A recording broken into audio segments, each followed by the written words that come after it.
Yo, what's up YouTube? In my video today, I'm going to be reacting to brand new Kishimoto interview reveals Boruto manga secrets. Now, as you guys know, Boruto 2 Blue Vortex is still going on right now, and the Boruto 2 Blue Vortex story is doing really good. But this is Kishimoto's first interview since he did a interview in 2015, right around when Naruto had ended. So let's see what he has to say about Naruto and about Boruto. And if you guys don't want to get spoiled, click off of this video now.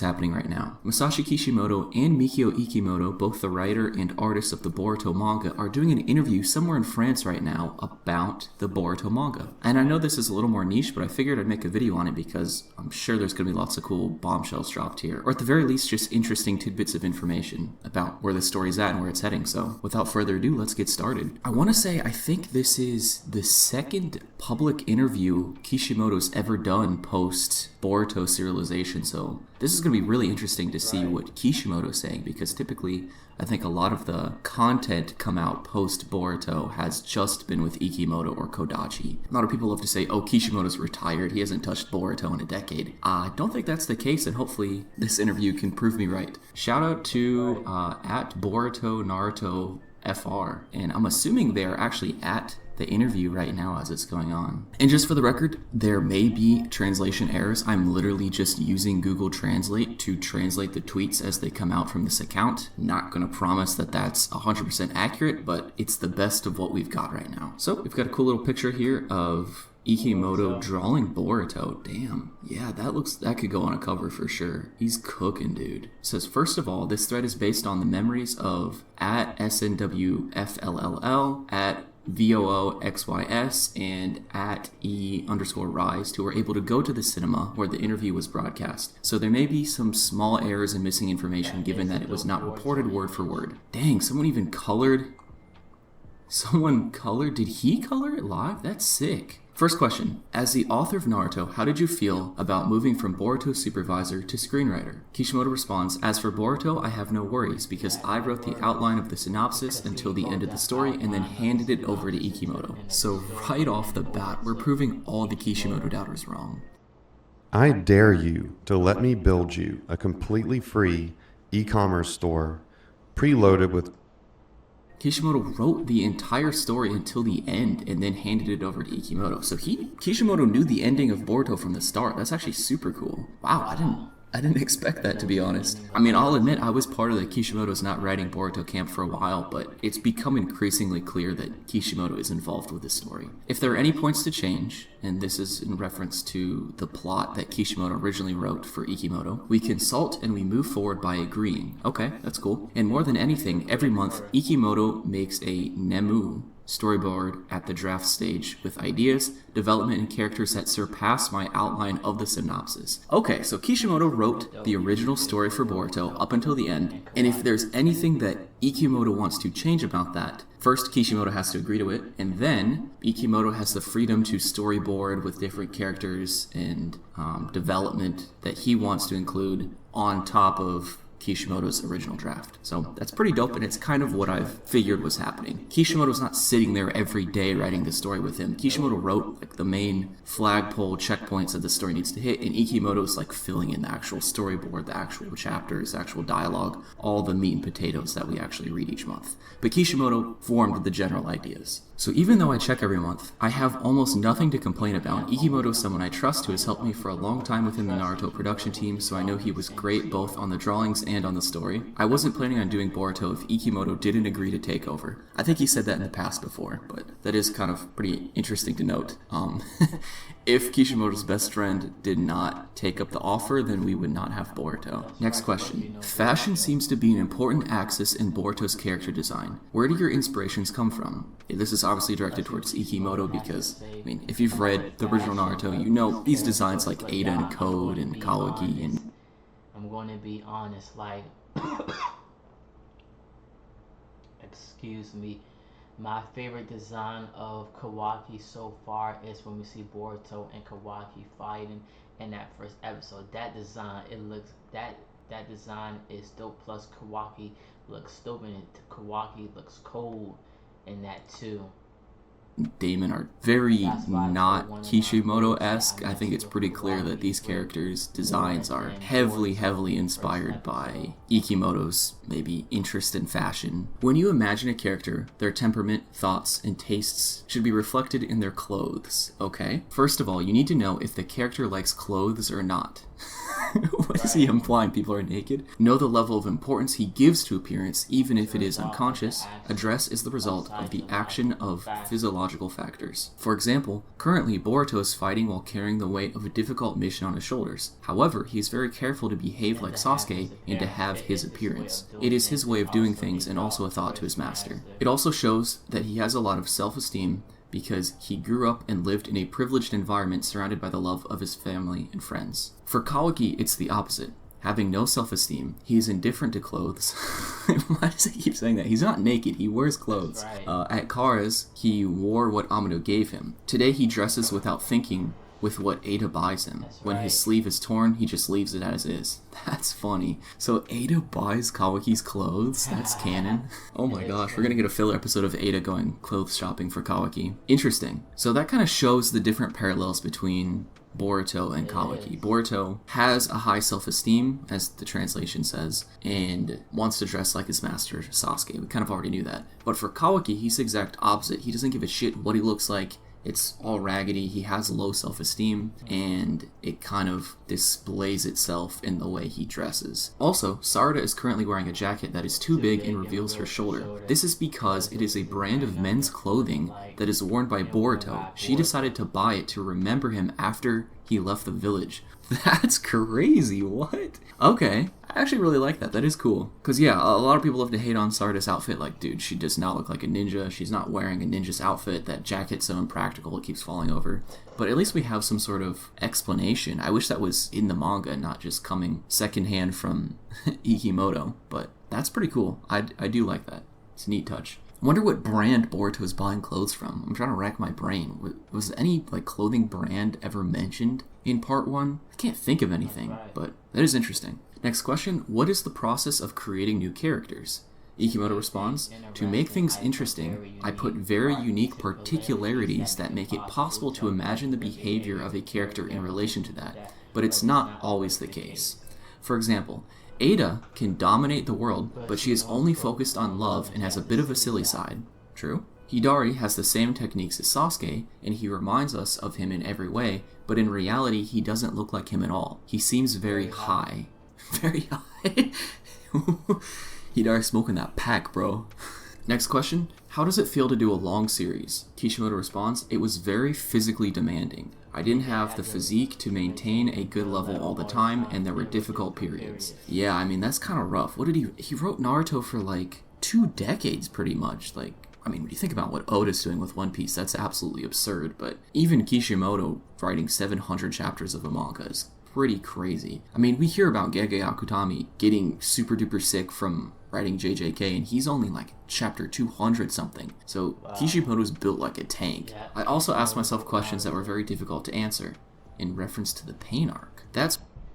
He also asked himself questions that were very difficult to answer, talking about the pain arc.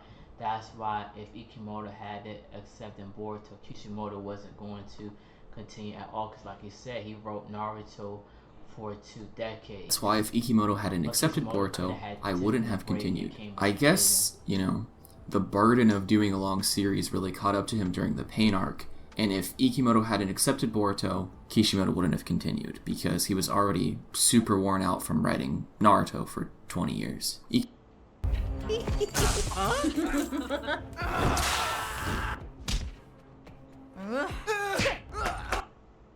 Ikimoto then followed up with saying, when you make a long series, you have to evolve with the times, the trends, the scenario changes a lot, and currently it is far from the original script.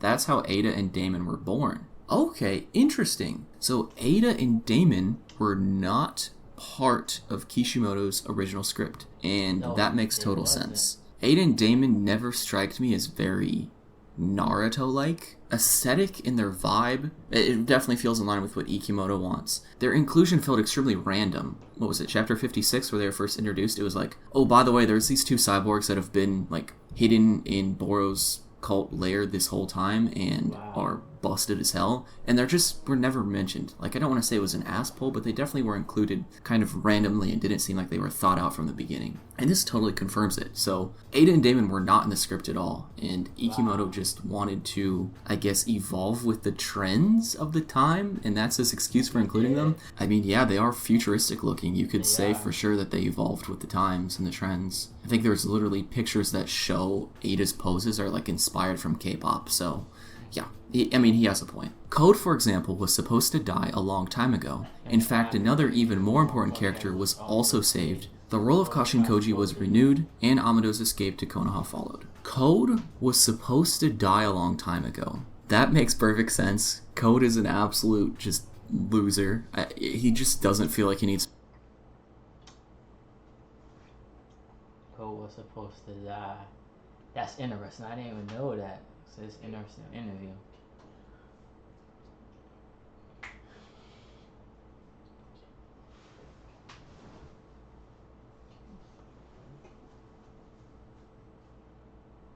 to be around anymore, and I've been saying this in past videos. You can go watch my old videos. I keep hammering home that Code doesn't seem like he even is meant to be around anymore, and they don't know what to do with him. Wait, who's saying this? Ikimoto? Yeah, Ikimoto straight up said Code was supposed to die a long time ago. Dude, that's crazy.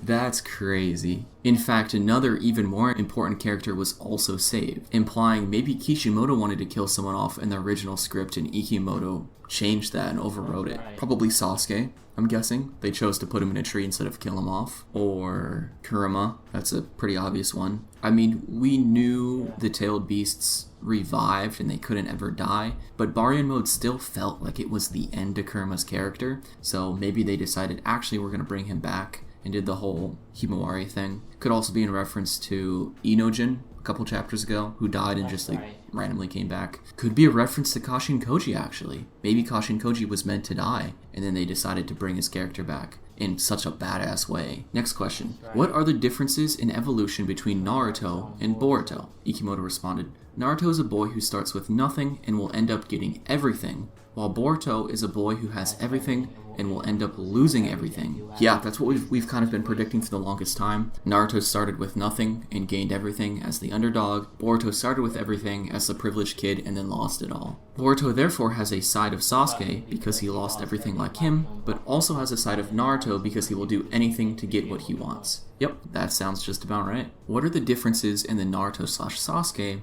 and Boruto/Kawaki relationship? Kishimoto responds, Naruto and Sasuke are different in appearance, but are similar in depth. They both have experienced loneliness, and that's what makes them united. Boruto and Kawaki are totally different. They have nothing in common. Ikimoto then says, in the Naruto, Sasuke, and Boruto Kawaki relationships, each is a rival to the other to assert themselves. However, their opposition is very different. In Naruto, the protagonist is constantly in opposition, where he expresses and transmits what he feels to Sasuke. It is by doing this that he evolves as a hero. In Boruto, it is Kawaki who shows a strong attachment to the main character. Boruto, who has become a young man, is a character who has completely evolved. He is clairvoyant and has great open-mindedness. Okay, yeah, that sort of makes sense. Compared to Kawaki, the importance of what he carries on his shoulders is different. Like I said, these designs right here, like I said, when Boruto gets to this point, it's going to be unlike anything that we've ever seen. I can't wait. Compared to Kawaki, the importance of what he carries is on his shoulders is different. It will be Kawaki who will show an evolution as a character. That's dope, y'all. Like I said, I can't wait to when Boruto 2 Vortex get to this point. You guys can see and feel Kawaki's on a whole different level.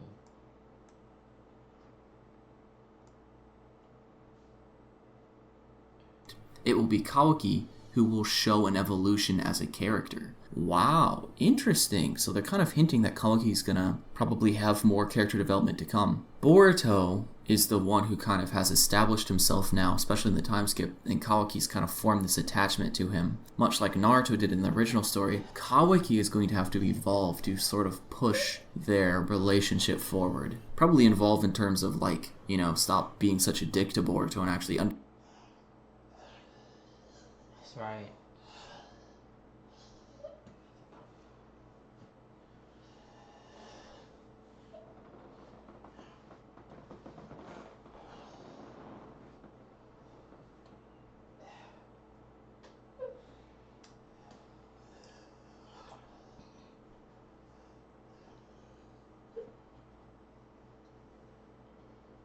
Hold up, y'all.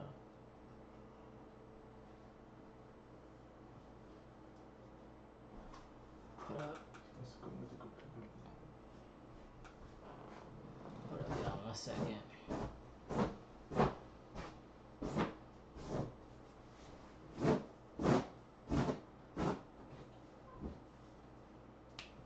I don't know why I just.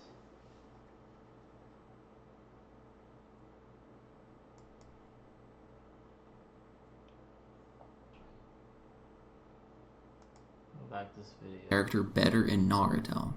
He says, yes, Sakura. She's the only one who didn't have the right to have her parents drawn. I did it for the film format, but never in the original format.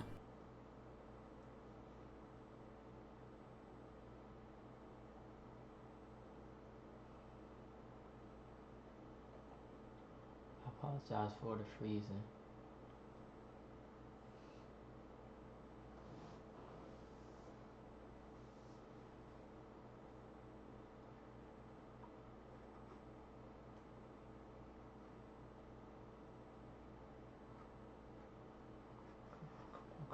I wanted to do this, but I missed the boat, and it was difficult to have them interfere in the plot towards the middle end of the story. Oh, I think when they say film format, they probably mean the anime. So he had the anime add Sakura's parents, but it was too little too late to actually...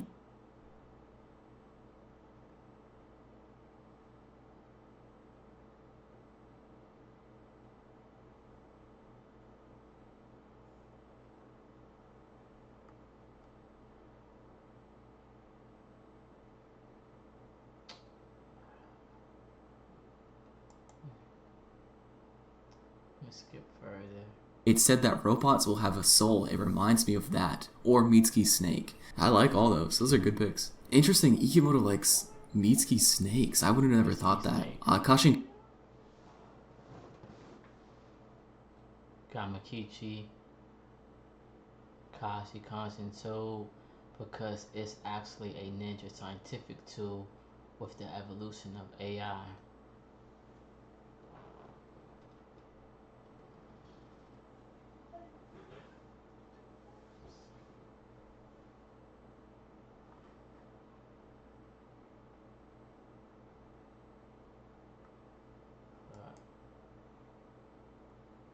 Skip further.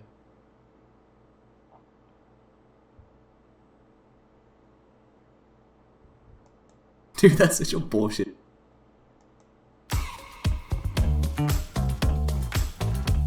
Something AI. AI here, AI there, AI everywhere.